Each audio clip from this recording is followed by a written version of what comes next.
Hello everybody, Antoine here for Simarchitecture and welcome back to a new video. Today we're finally building the house for the Hendersons. The Henderson is a family that I created a few days ago and for which I posted a video on my channel. So if you still didn't watch it, you can watch it. I will link it in the description down below. So the idea of those two videos were to make them to be connected. First we're creating the family and then we're creating the house where they're gonna live.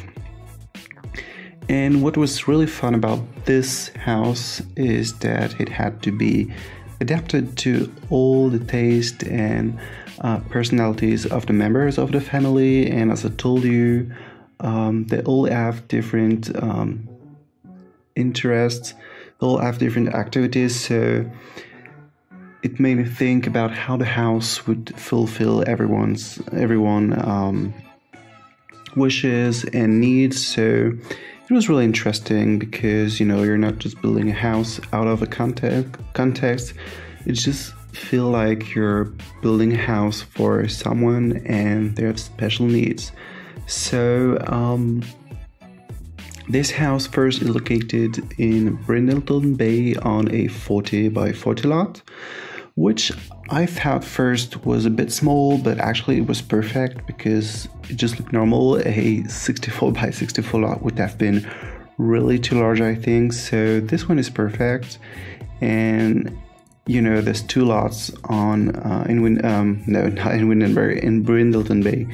This one and the 64 by 64 are really my two favorite lots, probably in the whole game, because you have a fantastic view on the ocean. And it's pretty unique in The Sims 4, so those are really my favorite lots. Anyway, so the house first was not meant to be huge, and it's not huge, but it's quite large. It's really a large family house, and there's a lot of space for everyone because there are only 4 in the family, and there are 5 bedrooms, 4 bathrooms, and there's another room that can be turned into a bedroom. So if you want to live here with your family, you can have up to 6 bedrooms and maybe 7 if you turn other rooms into bedrooms. So I will now tell you more about how I created the house and how it reflects the personalities and activities of the people living here. So the first thing I told you while creating the family is that the mother is a psychologist and she's working at home. So the little building you can see just next to the house, connected with a path and a kind of, well, I don't know, but anyway, you know what I'm talking about. This small building is just like an extension of the house, and this is where the office of the mother is. So I really designed it as a well decorated and welcoming place, so the patients feel really well and welcome, and they're in the mood of talking with their doctor.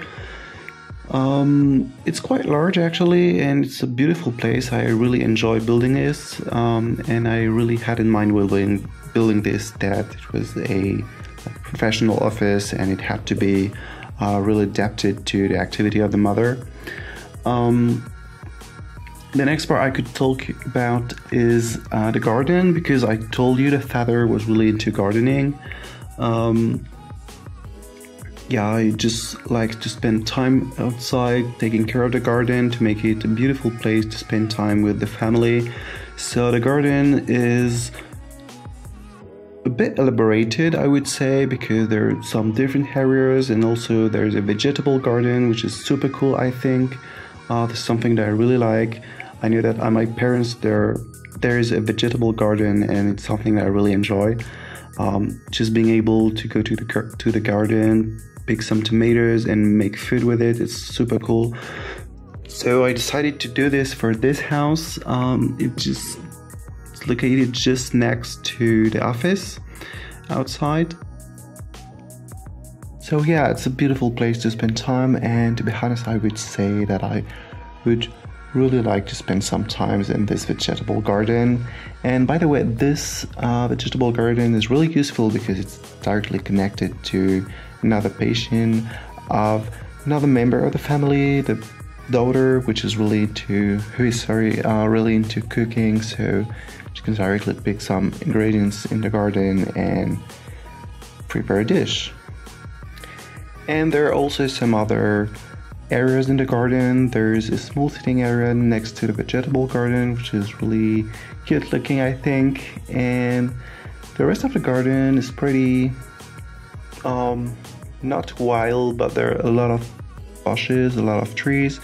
And finally, there's a swimming pool that you won't see right now in the record because I was really struggling with it. You will see it at the end of the video in the screenshot, but it's a beautiful place. And the final part of the garden is the terrace, the deck, which is super cool because there are a lot of greeneries, a beautiful table where everyone can sit and have lunch together outside. And yeah, I think this garden is really enjoyable. And I didn't tell you, but I finally bought the Sims 4 season, so now the garden and all the outside areas look more realistic and vivid, so I'm really enthusiastic about my game now. I think it was really the thing that was missing, and now it looks perfect, and I'm so happy with that. We can now talk about another member of the family, who is the daughter, and as I told you in the previous video, she's really into cooking, and that's why I decided to create a beautiful kitchen for all the family, but especially for her because there are a lot of different devices that she can use to create some really different kind of dishes and desserts. So this is really the room where she spends most of her times when she's at home, and she's just preparing cakes and food for all the family. The last member of the family I have to tell about is so the brother and the son, who is really into art, into painting. And by the way, when I was putting some paintings on the walls, I was pretending all these paintings were painted by the son. And to fulfill his passion, I created a small room next to the living room, which can be used as an extension of the living room, but actually I turned it into a bit of an art studio with a I don't know the word for it, you know, this not a device, but this thing where you put your painting on it and you can paint. I don't remember the name in English. Anyway, I put this in this room, and there's some paintings on the walls, there are some drawings and everything it needs to create art. And there's also as well this particular thing, I don't know how it's called, in his bedroom, which is, by the way, my favorite room of the house because it looks super cool. It really looks, I think, like a teenager room, and it just looks like someone is living here. And this is something that's not always easy to do in The Sims, I think, because we don't have enough clutter items, I would say, and sometimes it's a bit challenging to make it look like someone is living here. But I think I did it well in this bedroom.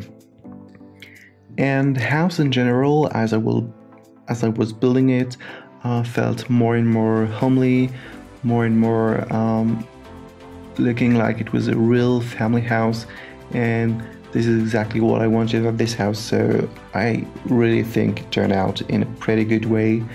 And yeah, by the way, you already noticed it, but I'm using custom content. All the custom content I'm using here in this house is made by Peacemaker IC, and this content is totally free, so if you want to have this house the way I decorated it, you will have to download all the content from his website, because I don't remember any I don't remember all the packs he created I used in this game, in this particular house, sorry. So you would have to download pretty much everything, and to be honest, I think I used all the items, well, not all the items, but some items from all the different packs I created, so it's a bit complicated to identify each object and to know where they're belonging, so you would have to download everything, but you will thank me because the content is absolutely fantastic. It just enhances the game so much, and I think all the content is really in the mood of the game. It's really Max's match content, which is super cool. It just feels like it was in the game forever, and this is what I like. So yeah, you will have to download this if you want to have the house the way it looks in the video. Now I think I told you pretty much everything about this house, which is super cool. I really hope you will enjoy it because I had a lot of fun building it, and I'm really happy with the way it looks. And if I can give you an advice, when you're not really inspired for a house or for decorating, just create a family with some special hobbies and personalities and try to make the house looks like their house, where they can all express their personalities and can all have hobbies. And this way I think the house will look more realistic and more vivid, if I can say. It really worked for me, and I think it's a good thing to do because it gives a background to your house, and yeah, it just feels more realistic. And now I will leave you. I really hope you enjoyed this video once more. It's a pretty long video. There are 10 minutes left, so I will let you enjoy the end of this video. If you liked it, don't forget to like and subscribe, and I will see you next time. Bye.